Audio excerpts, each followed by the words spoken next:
Bismillahirrahmanirrahim. This is the second video on introduction to oil and gas. In this video, we are going to talk about the history of oil and gas and its global impact.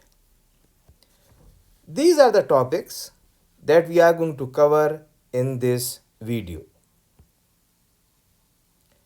Please like, subscribe and share my channel to search for accounting lessons and hit the notification bell button to alert you for the latest video. For all of your questions, comments and suggestions, please put them in the comment section below. And for webinar and guest speaker invites, please send me a message at accountingamir@gmail.com. Accounting is AK. We hope that this video help students in their academic development and teachers in enhancing their lesson plans and teaching methodologies. We also hope that this video help fresh graduates who have joined the oil and gas companies and want to refresh their learning on oil and gas accounting. Let us start with the early history of oil and gas. Initially, whale oil was used to burn the lamp. It was later substituted by coal, and then it was the distilled oil that replaced the burning of lamp by coal. The oil consumption increased in the early 20th century, that is around 1846, especially in the field of transport with the development of the automobile, the reconversion of ship engines, and the aviation boom during the World War I.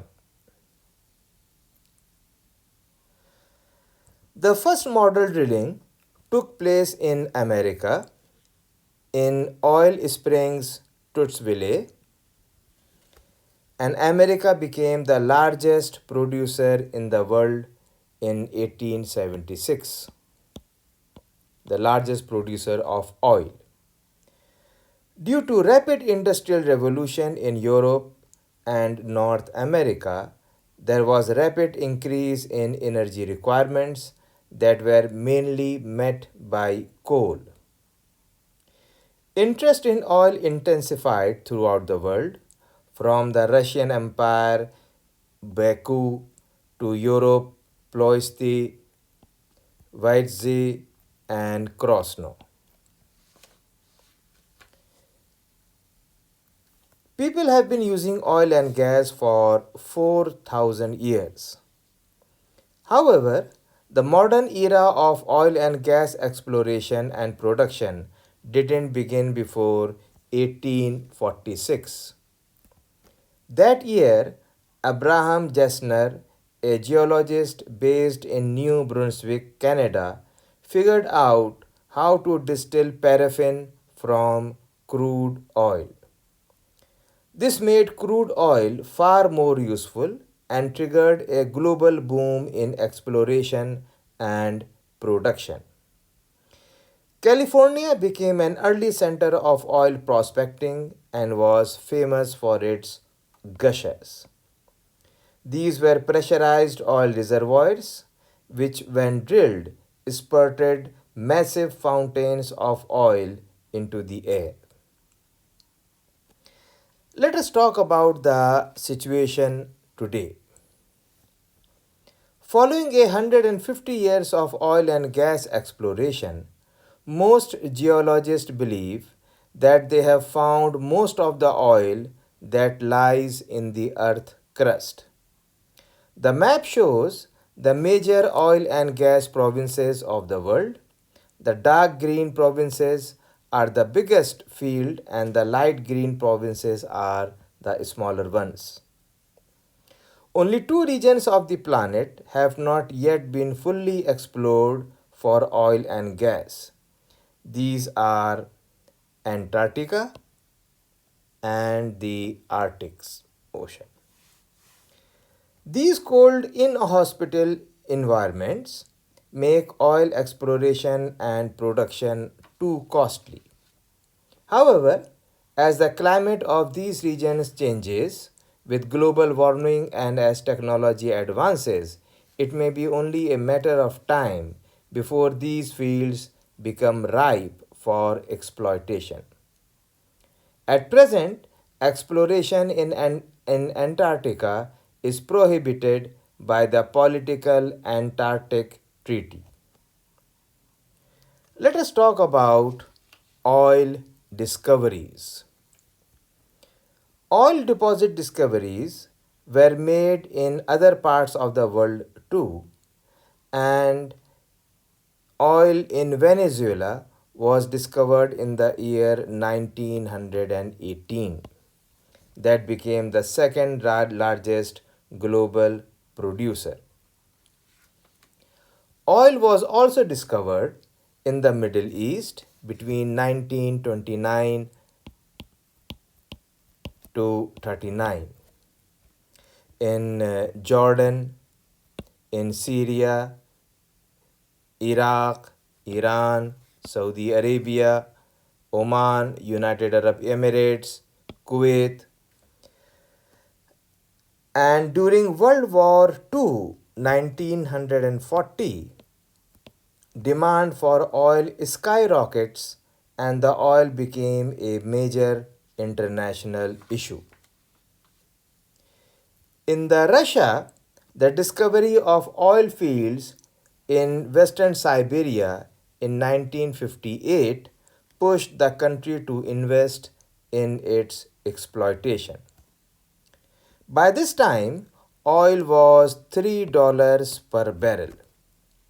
Being in huge quantity and cheap, oil overtook coal and became the primary source of energy in the world.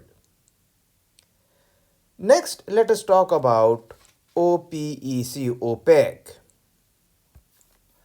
Five major oil producing countries decided to unite to derive more benefits. They created OPEC, the Organization of Petroleum Exporting Countries, Venezuela, Saudi Arabia, Iran, Iraq, and Kuwait. Together, they wanted to counter the dominance of Western companies, to increase oil prices, and to have a common policy. The organization was gradually joined by new nations that included Qatar, Libya, UAE, Algeria, Nigeria, Ecuador, etc. Next, let us talk about the oil crisis between 1973 and 1979. After the war in 1973 between Israel and Egypt, Syria, and Jordan, OPEC for the first time used oil as a political weapon. An oil embargo was imposed on Israel's allies, that is, US, Holland, and Portugal. And the price of oil increased from 4 to 10.3 per barrel. And production was slowed down to inflate the price of oil.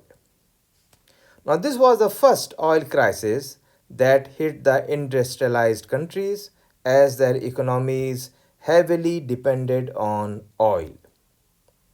By 1974, countries tried to reduce their oil consumption and invested in alternative sources of energies like nuclear, hydropower,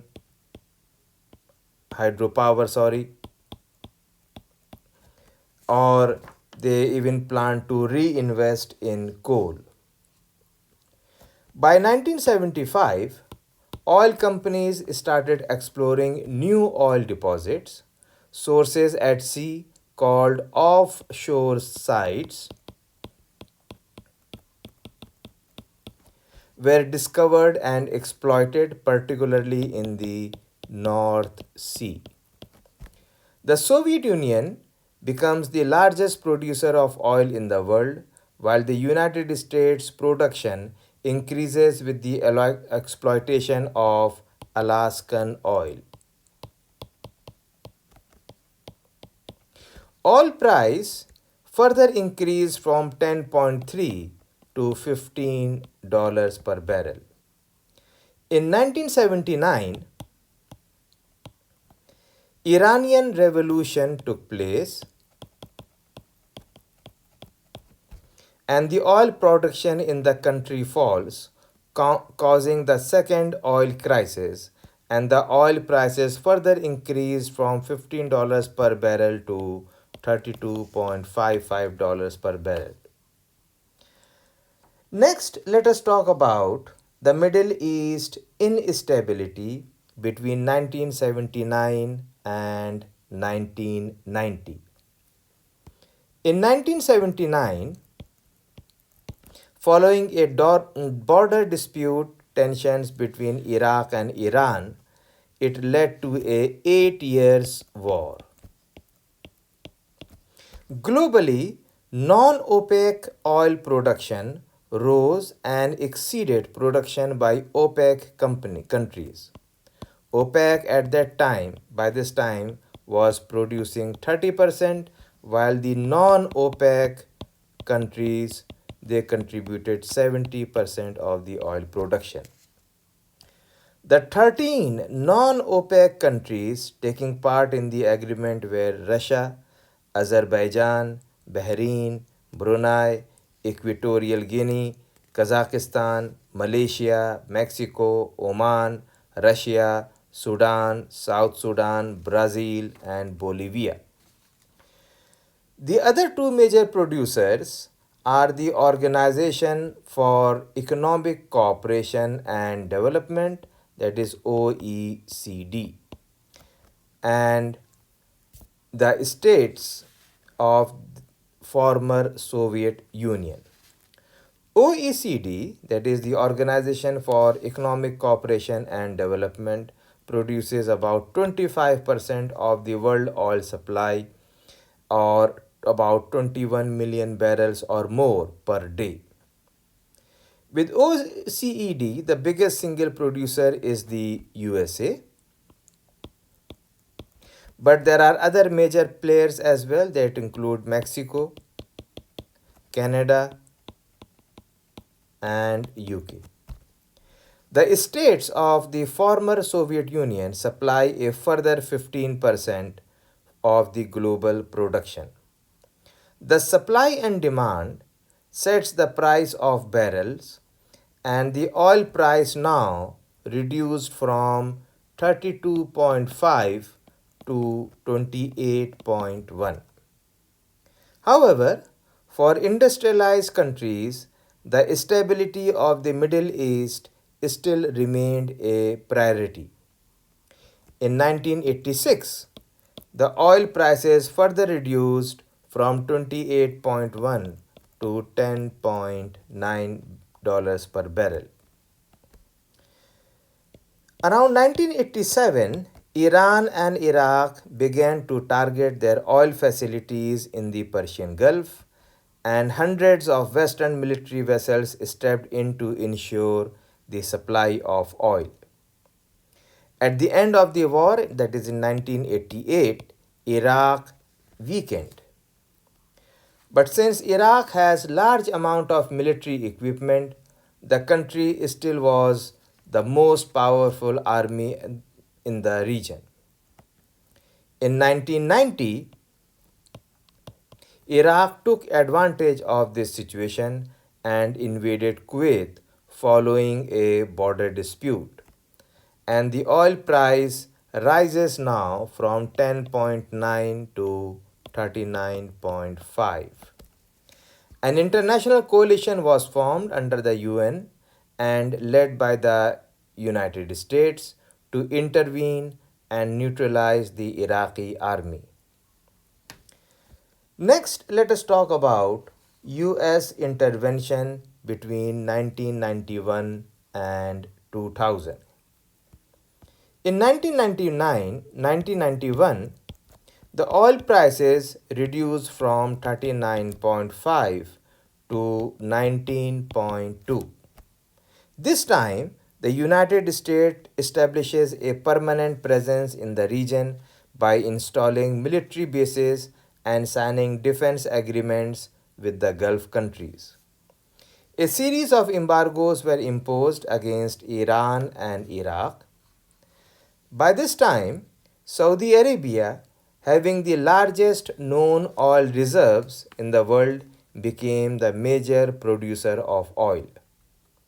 Oil industry in Russia revives with new investment, but as the price of oil is low and offshore operations was unprofitable.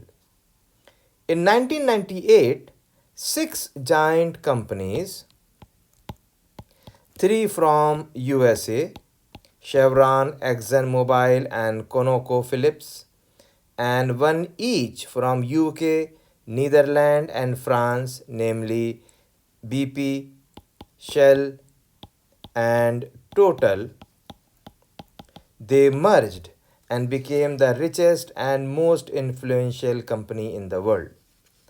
The oil price rises from 19.2 to 24.2. Next, let us talk about increase in oil consumption between 2001 and 2008. In Africa, production accelerates after the discovery of large offshore fields off the Gulf of Guinea. The abundant supply of oil in the world stimulates the economy. Growth skyrockets mainly in emerging countries. In addition to this, Wall Street traders speculating on oil pushes the price further upward and the price rose from 24.2 to 144. But the financial crisis of 2008 caused a sharp drop in the prices and the oil prices reduced from 144 to 31.5. Next, let us talk about new sources of energy between 2009 and 2013.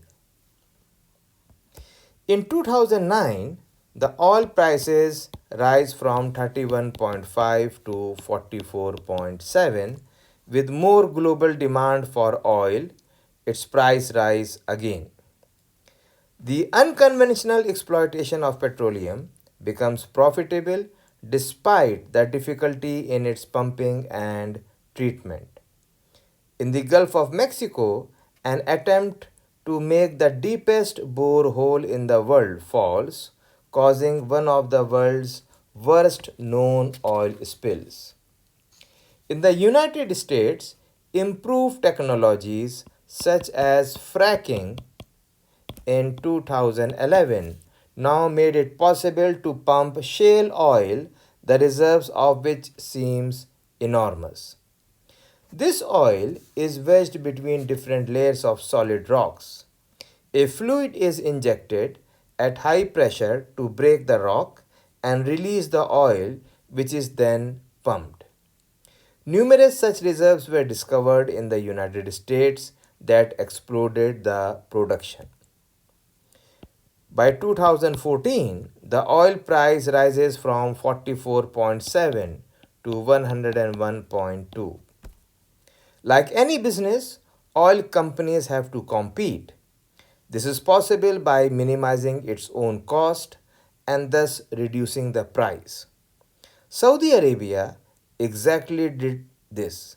They reduced the price of oil from 101.2 to 53.2, and this made the unconventional oil unprofitable. Finally, let us talk about fuel uses. In the first video, we have already mentioned that it is hard to imagine how modern society could function without oil and gas. The biggest single use of oil and gas is a fuel source.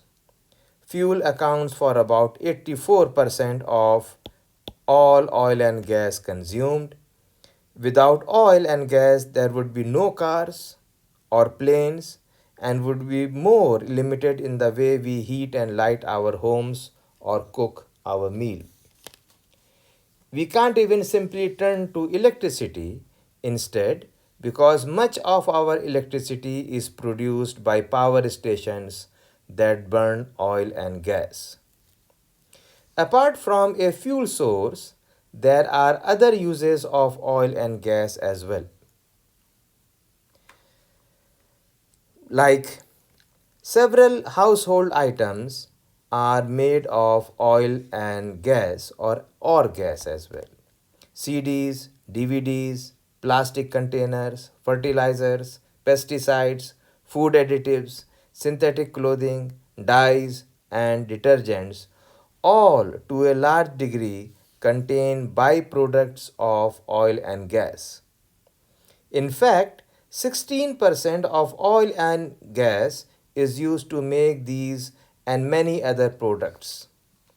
As a society, we will totally rely on oil and gas in our day-to-day lives.